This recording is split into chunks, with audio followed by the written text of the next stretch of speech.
Greetings, movie fans, and welcome to the latest episode of the Summer Movie Draft.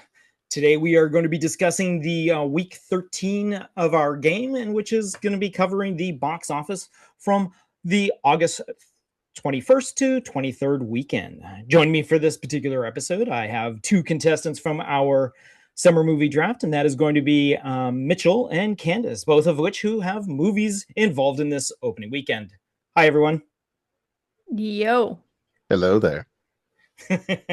How's everybody doing since we last spoke?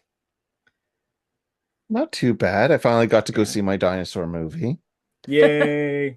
You went to see Paw Patrol? Thanks. Yeah. Gotta support that propaganda. I mean, what? I know. But it's Canadian. It's Canadian propaganda. It's Canadian propaganda. Yeah, exactly. No, yeah. Copaganda. Propaganda. Propaganda. No, cop. Cop. Copaganda. COP. Propaganda.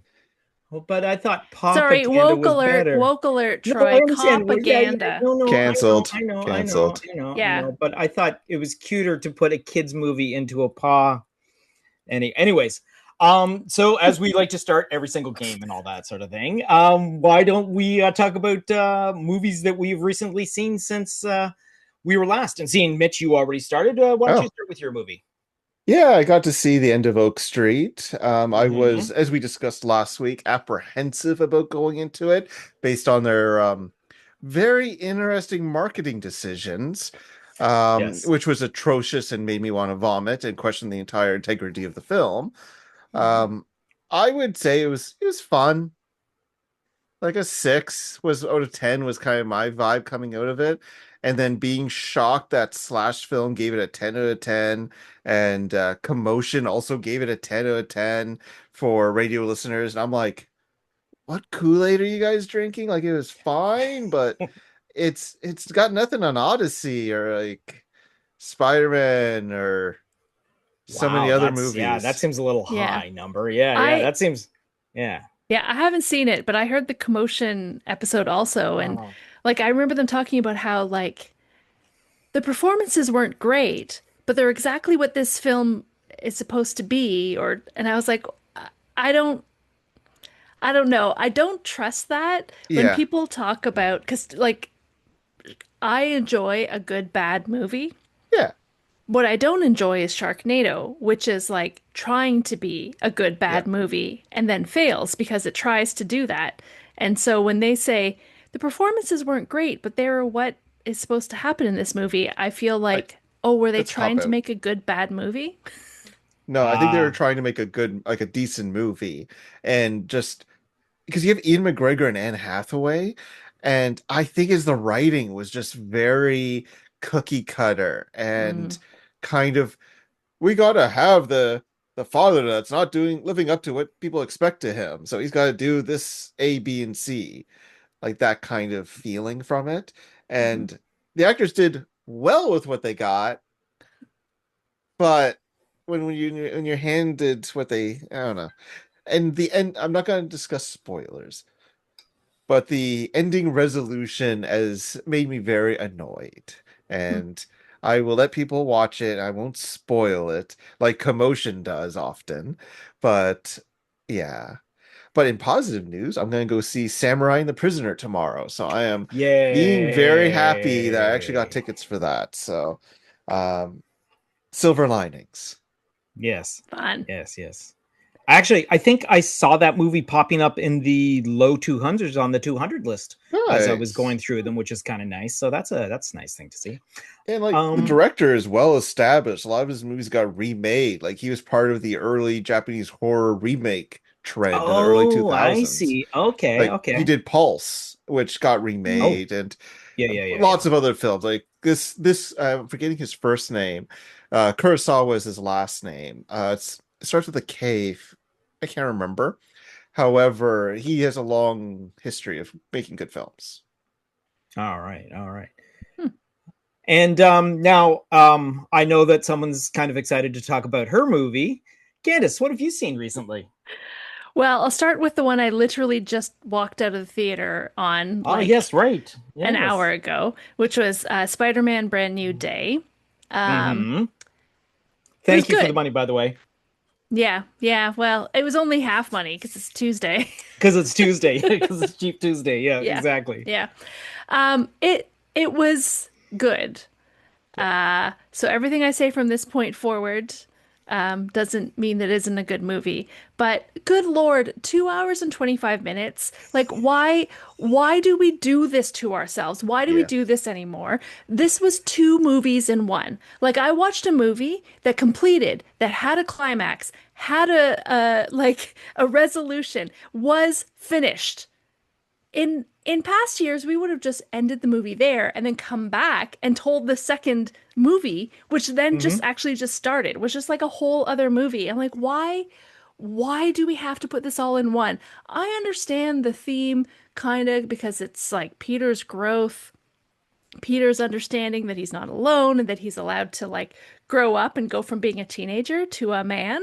But yeah, we don't like that could have been the second movie. It's like, why? Why do we have to make these all one movie? Literally, there was a guy behind us after the credits started who was talking to his friends, and he's like, it's so hard to figure out, like, where the climax is in these movies. I'm like, yeah, that's because there were three of them. Like the movie ended. It was done. If you follow, what we are all taught about how stories are told and how the plot builds, and you get the conflict, then you get the climax, and then like the denouement, like this happened a number of times in this movie. So, yes, I understand why you were confused about trying to figure out what is the climax. That you talk about the climax of the film. I'm like, there were two. There were two climaxes. It's annoying. I was very annoyed by it. Um, But at were the you same entertained? time, I wanted way more of John Bernthal and Mark Ruffalo. I'm Yes. like, can we just get whole Yes. movies with Yes. just these characters, please? Like, I would like Yeah. that. I But wasn't a yeah. big fan of the Punisher film that they put out on Disney. Like I felt that had no conclusion. Hmm. But Yeah. in the most we've gone into another Hulk film was the Captain America film. That was it. And Mark Yeah. Ruffalo wasn't even in that one. Well, Yeah. again, Universal Studios still holds the rights to a solo Hulk movie, and that's the reason why Mark Ruffalo is showing up as a guest Uh, star or a secondary character. That's why the Hulk Mhm. is not going to be able to have Have his his own film. own leading because Universal is just like, no, pay us like $20 billion and you can have a Hulk movie. And they're all like, no, you know what? Hulk's doing pretty good on his own right now, where we throw him because they can throw him into anything. Have Mark Ruffalo on a movie for like 3 or 4 days, and you've got like 20 minutes of a film that's the Hulk, and there you go. We're good. We got our Yeah. Hulk fix and all that. Yeah, I exactly. did notice because obviously we stay for the credits because it's a Mm-hmm. Marvel movie, but I stay for the credits Yeah. for every movie and then I actually Yeah. read them as well. And I had a good Yes. chuckle at the fact that um Ruffalo and Bernthal had the same assistant. And I was like, oh, their shooting schedules never overlapped, did they? yeah. No, they were never on the same place. I Yeah, was they like, were how never in come the same everybody place else at the got same their time. own Yeah. assistant and the two of Yeah. them shared one assistant? Yeah. Yeah. More than likely, they probably only shot like probably a week's worth of footage between like them each individually. Well, So yeah, yeah, yeah, Ruffalo especially, his part was Yeah. really yeah, small. yeah, yeah, yeah, yeah. And honestly, I mean, I love Mark Ruffalo, but at his age, putting him in a solo Hulk movie wouldn't really Mm, work. I really no. liked his role in this. I Yeah. thought it was actually really, Hmm. like, he's in a good place. Yeah. Yeah, yeah, Yeah, no. having Yeah. the Bruce Banner role in here was good. I Yeah. agree. Yeah. And yeah. I did get to see Teenage Sex and Death at Camp Miasma. Um, Yay. Took a number of weeks because, the rollout was incredibly slow. And then here in Canada, like when it was sort of put out, it only showed in, I don't know, like 15 theaters. And then I kept watching as more and more were coming out. And on the website, it shows you like which theaters are playing it. So I saw that the Princess Cinema, which is in Waterloo, just down the street, played it, started on Thursday. As it turned out, Guelph Galaxy does now have the film and it is playing, but I wasn't waiting for that. I wasn't waiting to find out. I bought tickets to go see Camp Miasma on Thursday at the Princess Cinema, which is a really cool like indie like rep cinema. Okay, cool. Very cool place. I really love it. Nice. Yeah, and it was packed, absolutely packed. The audience loved the movie. I did wonder because a lot of people, I think, are going into this movie not really knowing what it is, not really Right. knowing that the filmmaker Jane Schunbrun is a trans woman who makes all of her movies to be about something about her experience. She's a very personal, intimate filmmaker. So I think like I've seen people talk about like, oh, I can't wait to go see this movie. It looks like it's going to be such a like, you know, cheesy horror movie to make fun of. This is going to be great. And it's like, no, actually. And in No. fact, it does not make fun of cheesy horror movies. It makes fun of us, Yeah. the fans of cheesy Yeah. horror movies, while also like loving the horror movies and loving those of us who, deserve to be made fun of once in a while. But really, it is a movie about sex. Like There you go. it really, really is. And it's interesting because I do find, I know there's all the discourse about whether or not, people want to see sex in movies nowadays. And I mean, I was never, whatever. Like if it's in the movie, whatever. I'm not really a fan of it. I don't think it's necessary in most movies.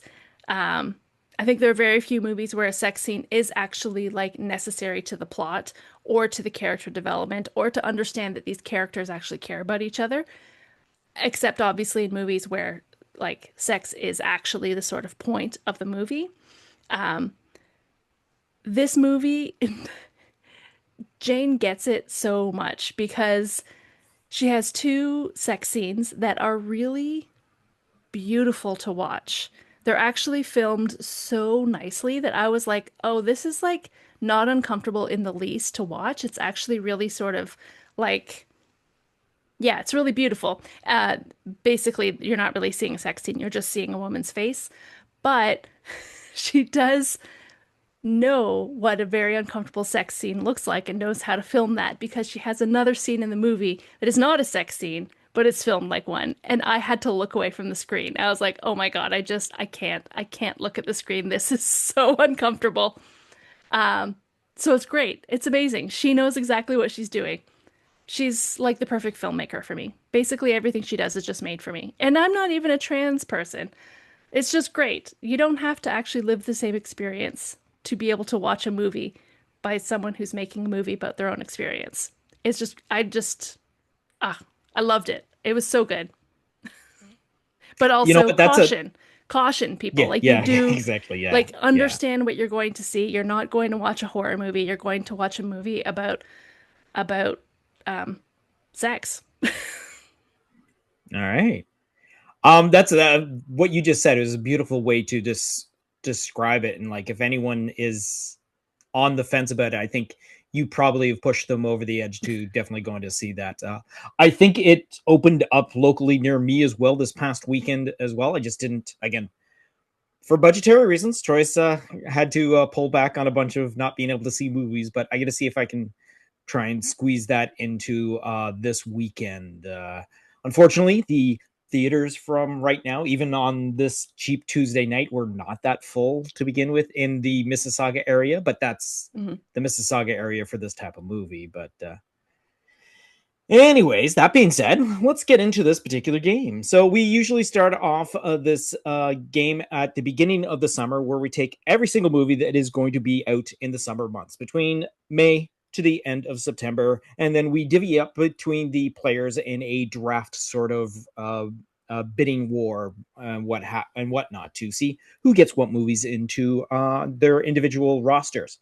So to begin off with every single game, we start off with the domestic weekends, which is basically the opening weekend for North American audiences, and we'll just read them off in reverse order because it's a little more fun that way. So Out of the top 10, they opened domestically this past weekend. Again, the weekend of August 21st to 23rd is number 10 is Teenage Sex and the Death at Camp Miasma, which pulled in $1.9 million. Premiering at, this weekend at number 9 is Spa Weekend, which brought in $3 million.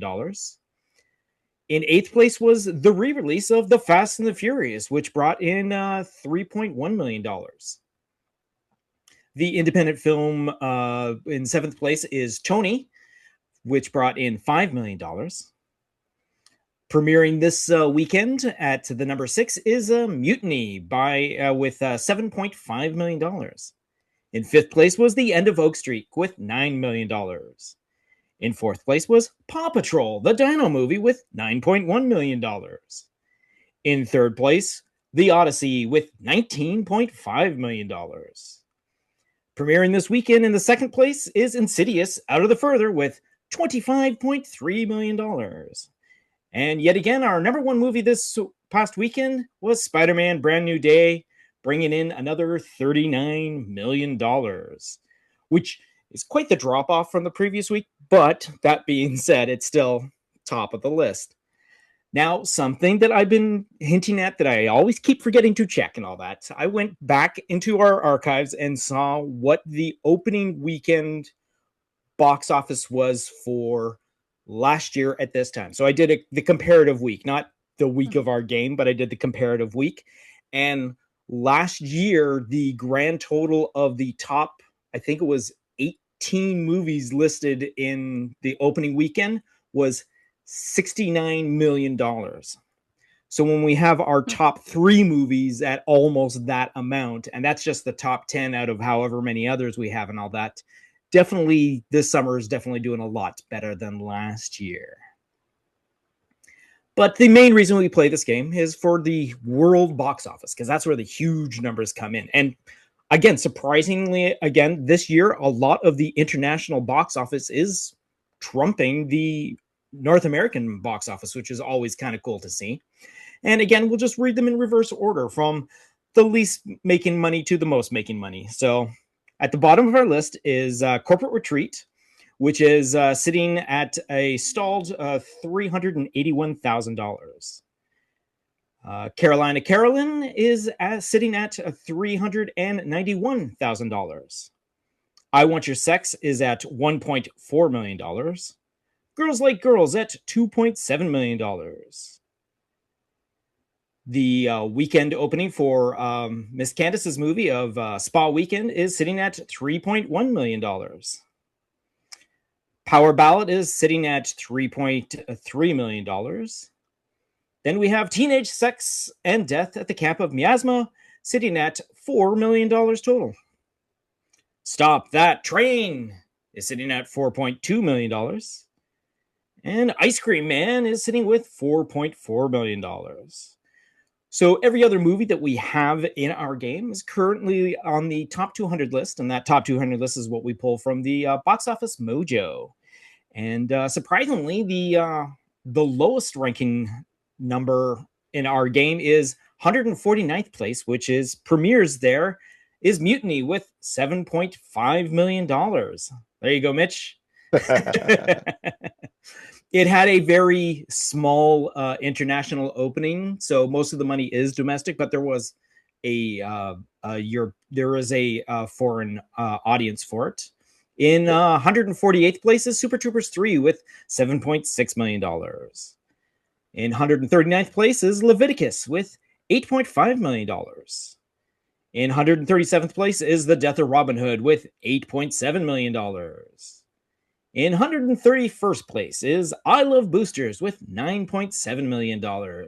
Sorry, Mitch, but I don't think that's going to hit 10. Hey, as long as people go see Boots Riley's other works, I'm happy. Exactly. In 101st place is One Night Only with $15.7 million. 88th place is Pressure with $19.6 million. In 87th place is The Breadwinner with $20.2 million.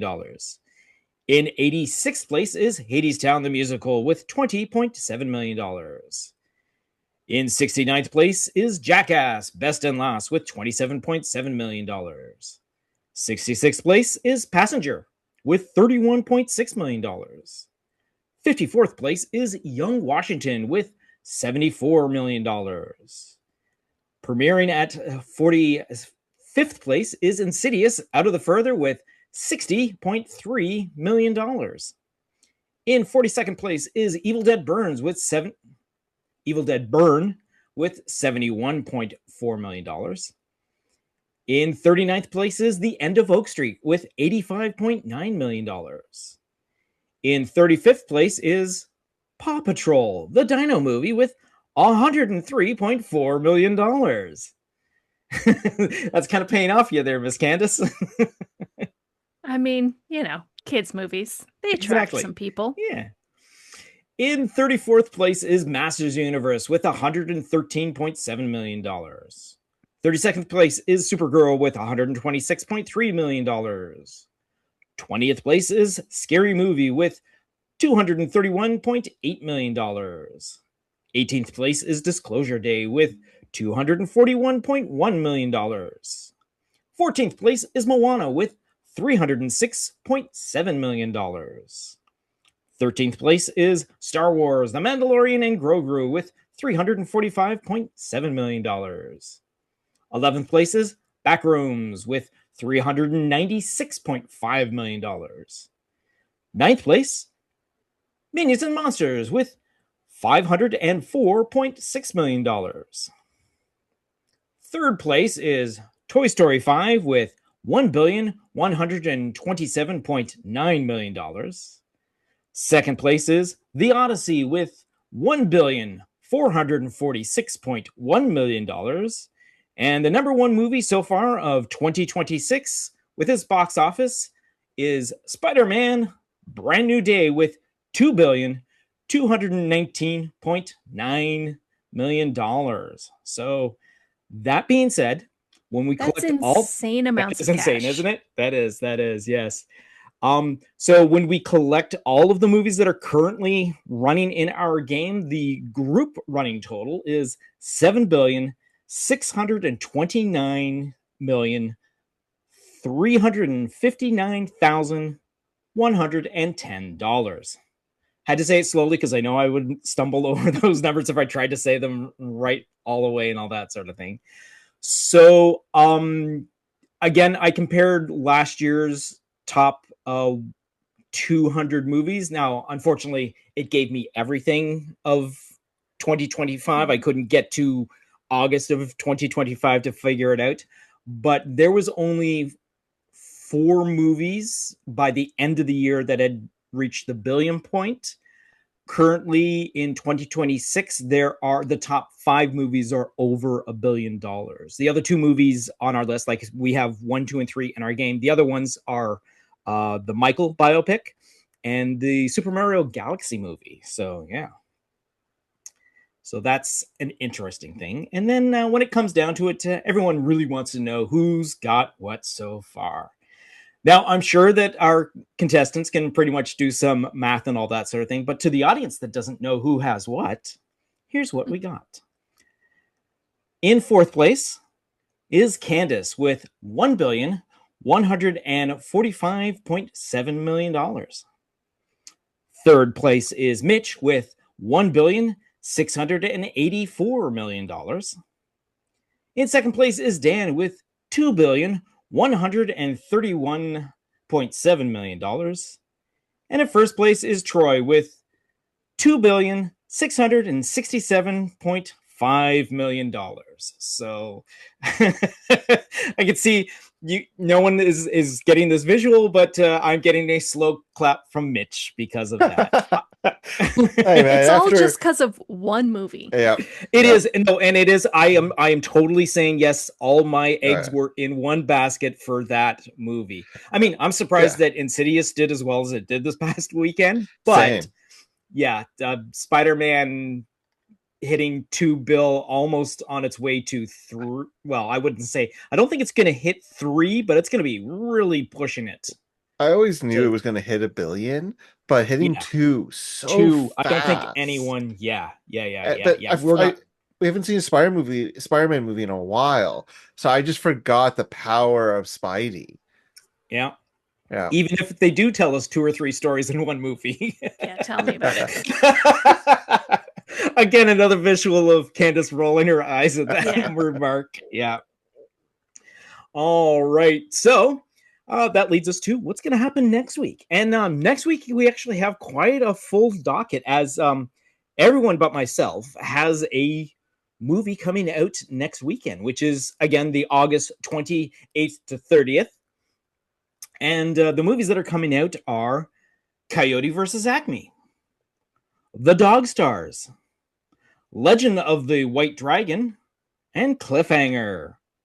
Do you remember which one of those is yours there, Mitch? I thought Cliffhanger got delayed. Did it? I was apologize. Googling I had not looked that up. So, okay, maybe Mitch might not be here. Tentative. I might be wrong exactly. because when you Google it, you get a lot of the original, and I'm pretty sure I saw it 2027. Oh yeah, it says 2027 here now. That far. Oh, okay. Well, unfortunately, we don't believe Mitch will be with us next week. Expected February 24th. No. Wow. Oh, not a very good date. It's not a good date to put out a movie. Yeah. No. Yeah, if you're not going to make it for a summer release, that's not a good hopeful. You never know.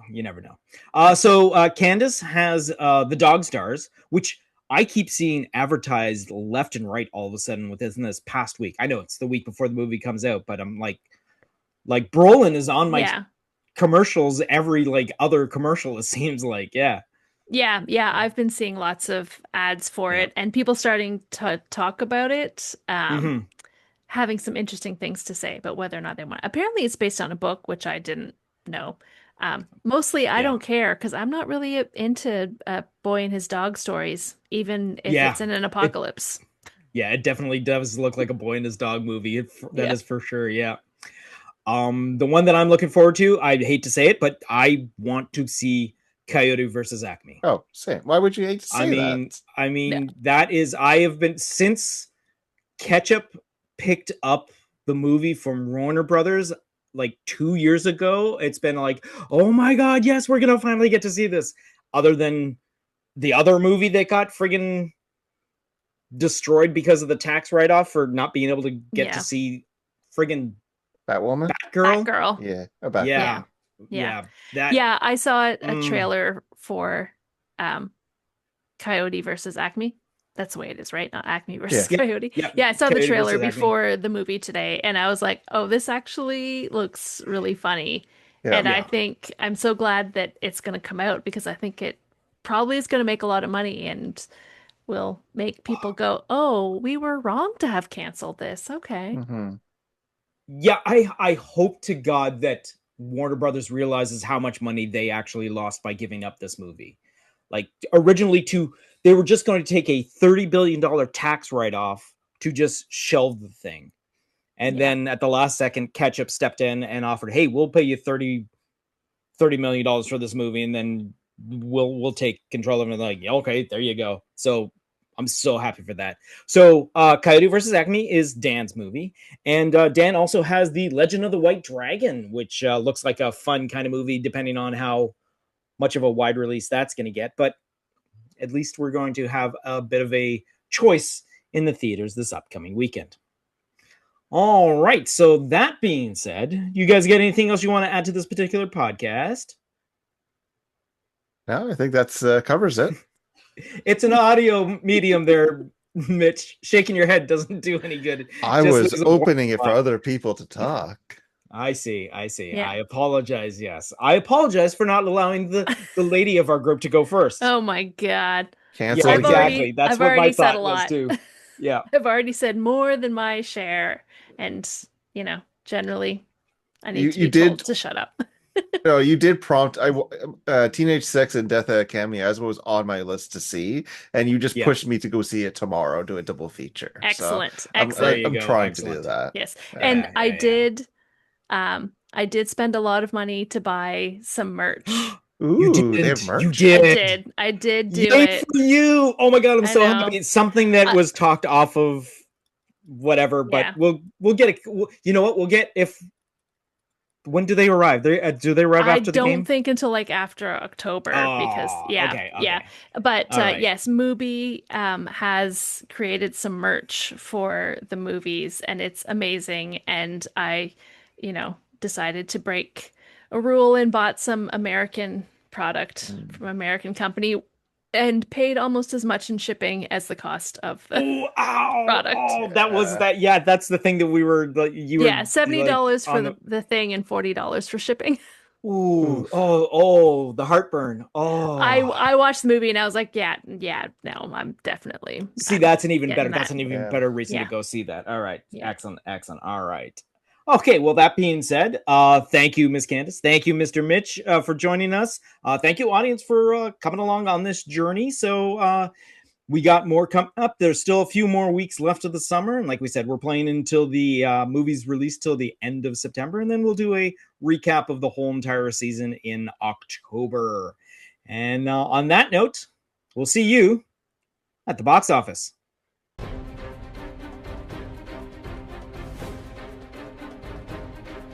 This has been the Summer Movie Draft, a Planet Geek production.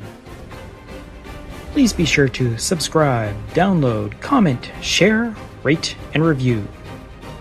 You can follow Planet Geek Productions on all of our social medias.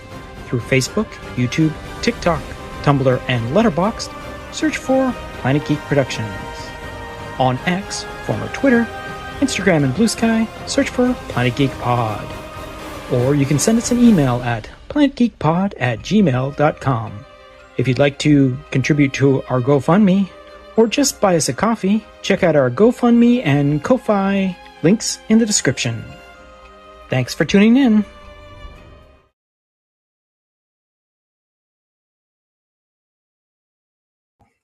I'm just looking at images of Spider-Man beating up Nazis. Exactly. That is the Oh, thing. it was That very is the thing. cathartic, Mhm. especially Yeah. with today's bad news. So yeah, Wow. yeah. Yeah. You take the good, you take the bad, you take them all, and there you have the 9 to 5. There you go. All right.